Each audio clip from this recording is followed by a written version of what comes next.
नमस्कार। एक 13 वर्षीय बच्चा है, उसकी कुंडली हमारे सामने है। 10 दिसंबर सन 2007 में शाम को 5:30 बजे इस बच्चे का जन्म हुआ। आइए देखते हैं इनके जीवन में कुंडली में बैठे हुए ग्रहों की स्थितियां क्या कहती हैं। कैसी रहेगी शिक्षा, कैसा वैवाहिक जीवन, नौकरी, व्यवसाय या जो भी कुंडली के अच्छे और बुरे योग हैं उनके बारे में हम यहाँ चर्चा करेंगे। शुरुआत करते हैं। वृषभ लगन की कुंडली है, यहाँ 2 नंबर लिखा हुआ है। लगन के स्वामी शुक्र हैं।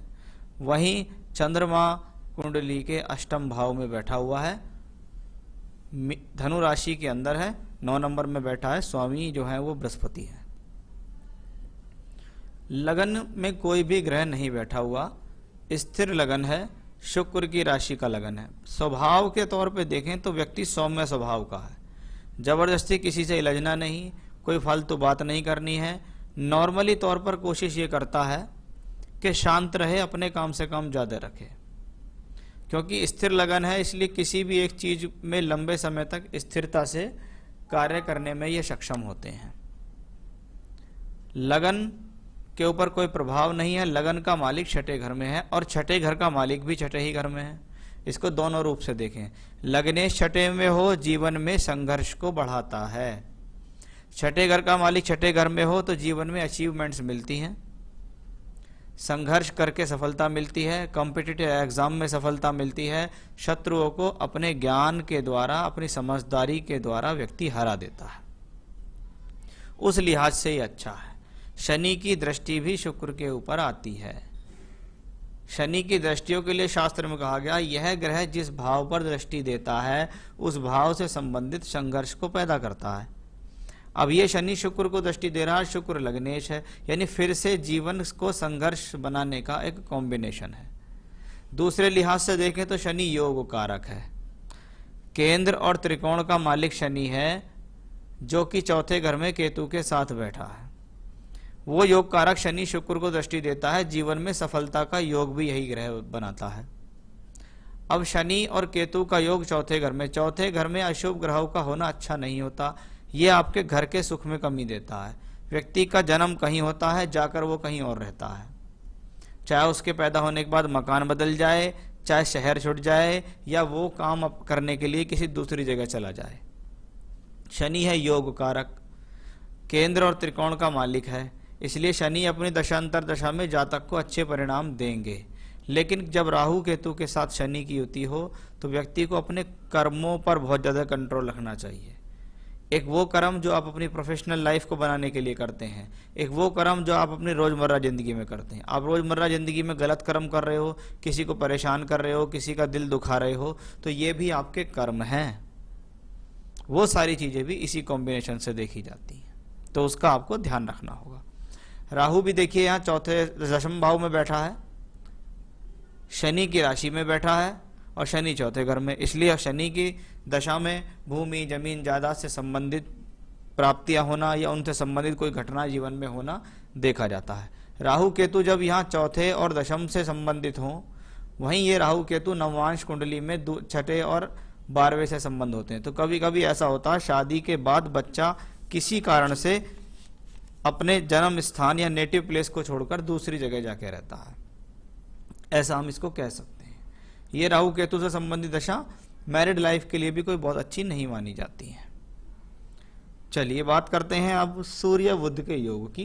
कुछ लोग इसको बुध आदित्य योग भी बोलते हैं, कोई बुराई नहीं है। ये बुध आदित्य योग है, इंटेलिजेंसी के लिए अच्छा है, क्योंकि यह है केंद्र त्रिकोण का बना हुआ एक राजयोग के 2 धन भाव का मालिक चतुर्थेश सूर्य के साथ सप्तम भाव में बैठा है। व्यक्ति अपनी ज्ञान, अपनी भाषा, अपनी बुद्धि, अपनी योजना, अपनी पढ़ाई, इन सब के द्वारा जीवन में सुख साधन अर्जित करेगा, धन कमाएगा, परिवार का नाम रोशन करेगा। क्योंकि ये दूसरे घर का मालिक है, यहाँ से कुटुंब का धन यानी परिवार से सहयोग मिल रहा है। पंचम का मालिक होकर केंद्र में है, शिक्षा के लिए अच्छा माना जाता है, बुद्धि पकड़ के लिए अच्छा है। और यहाँ पे बुध और मंगल का राशि परिवर्तन भी है। बुध यहाँ मंगल की राशि में है तो मंगल यहाँ बुध की राशि में। ये मंगल बुध का राशि परिवर्तन कार्य क्षेत्र में तरक्की देता है, दूर स्थान पर ले जा सकता है, हवाई यात्रा, विदेश यात्रा करा सकता है। वहीं दूसरी तरफ क्योंकि मंगल यहाँ सप्तम और द्वादश का मालिक है। ये दोनों स्थान अच्छे नहीं कहलाते और ग्रह अपने से यहाँ अष्टम में बैठा है, वक्री है। वक्री ग्रह कहने को तो मजबूत है, लेकिन मंगल जैसा ग्रह अगर बुध की राशि में हो तो व्यक्ति को वाक चतुर तो बनाता है। व्यक्ति किसी भी चीज को लेकर वाद विवाद कर सकता है, बहस कर सकता है, लेकिन कभी कभी मंगल जैसी भाषा बोलता है। मंगल जैसी भाषा कटु भाषा, जिसका प्रभाव सामने वाले के ऊपर पड़ता है। मन में जो आया बोल दिया, सोचा ही नहीं कि क्या बोलना क्या नहीं बोलना। वो थोड़ा सा एक समस्या का विषय आपके इस मंगल की वजह से मुझे दिखता है। जब सप्तम का मालिक अपने से अष्टम में हो तो शुरुआती वैवाहिक जीवन में समस्या आती है। संभालने के लिए इसको दो ग्रह तैयार हैं। वो ग्रह कौन से हैं? वो है गुरु चंद्रमा के। बृहस्पति और चंद्रमा का योग कुंडली के अष्टम भाव में बनता है। यह गुरु चंद्र का योग है। इसे गजकेसरी योग नहीं कहते, यह है गुरु चंद्र का योग। गुरु चंद्र का योग व्यक्ति को दानी, धार्मिक, सात्विक, सत्यवादी किस्म का बनाता है। जीवन में ना गलत काम करता है, ना गलत काम के प्रति आकर्षित होता है। यही चंद्र और बृहस्पति आपके सेकंड हाउस को देखते हैं तो ये कॉम्बिनेशन पैसे के लिए, धन के लिए बहुत अच्छा हो गया। आयु के हिसाब से अच्छा है, जीवन की परेशानियों को दूर करने के हिसाब से अच्छा है। आपकी कुंडली में एक लग्नादि योग, बहुत अच्छा योग बना हुआ है। छठे घर में, सातवें घर में और आठवें घर में अगर प्लैनेट बैठ जाते हैं और उसमें शुभ ग्रहों की संख्या ज़्यादा हो जाए तो ये लग्नादि योग है। लग्नादि योग जीवन में सभी प्रकार की सुख सुविधाओं देने वाला होता है। क्यों? यहाँ पे बैठा शुभ ग्रह लगन को दृष्टि देता है, मान सम्मान देगा, यश प्रतिष्ठा सम्मान देगा। छठे घर में बैठा हुआ ग्रह द्वादश को देखता है, परेशानियों को दूर करेगा, शत्रुओं को दूर करेगा, संकटों को दूर करेगा। अष्टम में बैठा हुआ चंद्र गुरु दूसरे घर को देखता है, यानी यहाँ पे बैठे हुए ग्रह यहाँ पर भी स्थिति को दर्शाते हैं। और ये लग्नादि योग बहुत अच्छा योग है। इस योग के कारण आपको जीवन में सभी प्रकार की सुख संपन्नताएं मिलेंगी। शत्रुओं को परास्त करना, भूमि जमीन जायदाद से लाभ लेना, अपने बल पर मकान का सुख लेना, अपनी धन के बल पर, अपनी बुद्धि के बल पर आगे बढ़ना, आयु के लिए अच्छा है, स्वास्थ्य के लिए अच्छा है। तो ये एक अपने आप में एक बहुत स्ट्रॉन्ग कॉम्बिनेशन आपकी हॉरोस्कोप में हमें दिखाई दिया। बात करते हैं नवांश कुंडली में थोड़ा सा नेगेटिव रोल आया निकल के।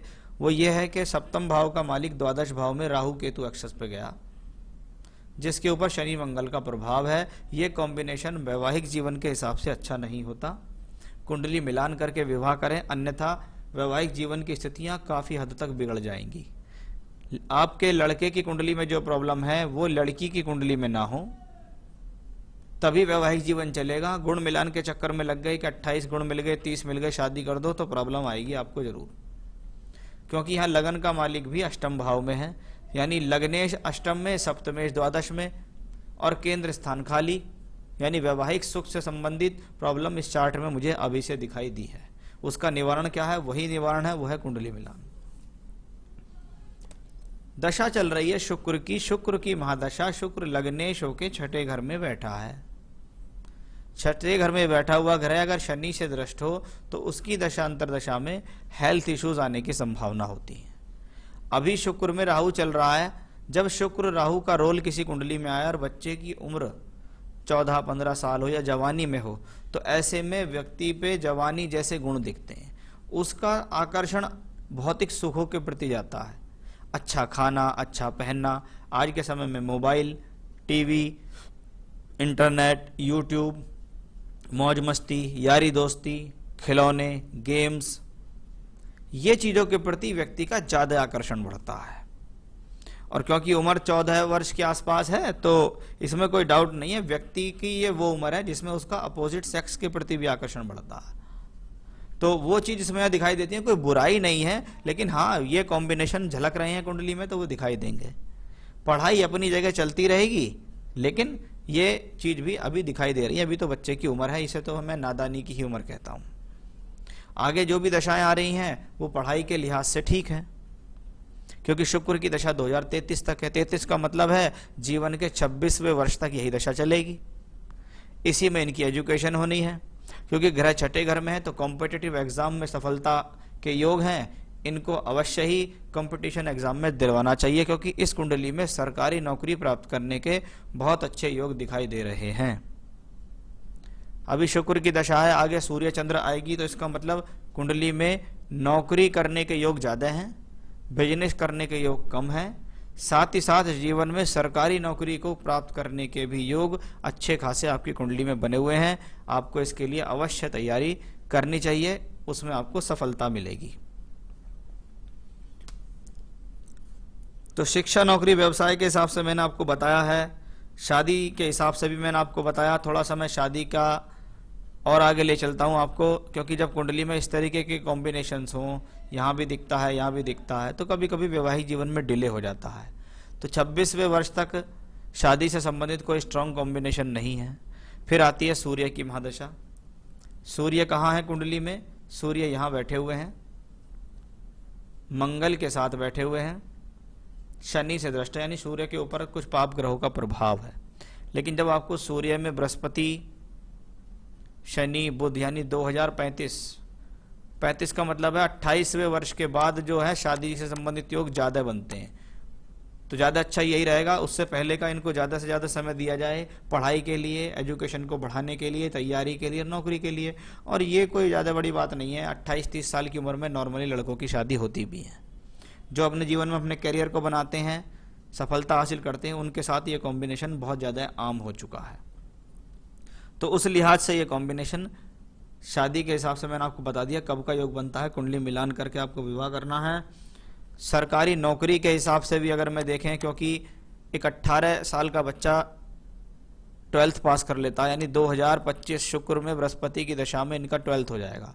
फिर आएगा शुक्र में शनि, फिर आएगा शुक्र में बुध। ये वो समय होगा 2000 लगभग 33 तक लगातार ऐसी दशा जाएंगी। अगर इन्होंने लंबे समय तक लग के तैयारी करी, साइड बाय साइड अपना ग्रेजुएशन डाल दी प्राइवेट तौर पे और सरकारी नौकरी की तैयारी की, तो निश्चित इनको कोई सरकारी नौकरी मिल जाएगी, उसमें इनको सफलता प्राप्त हो जाएगी।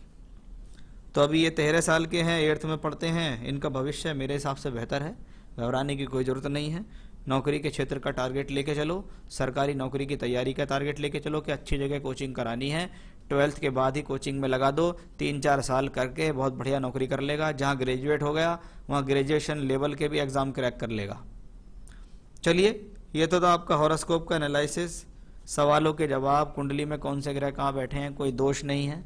जिन चीज़ों के बारे में बताया है कि ये चीज़ नेगेटिव है, उसका ध्यान रखना है।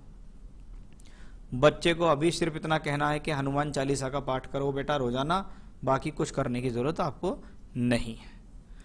तो ये था हमारी हॉरोस्कोप का एनालिसिस, सवालों के जवाब, और एक छोटा सा उपाय आपको बताया है, उसका आप कीजिएगा और बच्चे का ध्यान रखिएगा।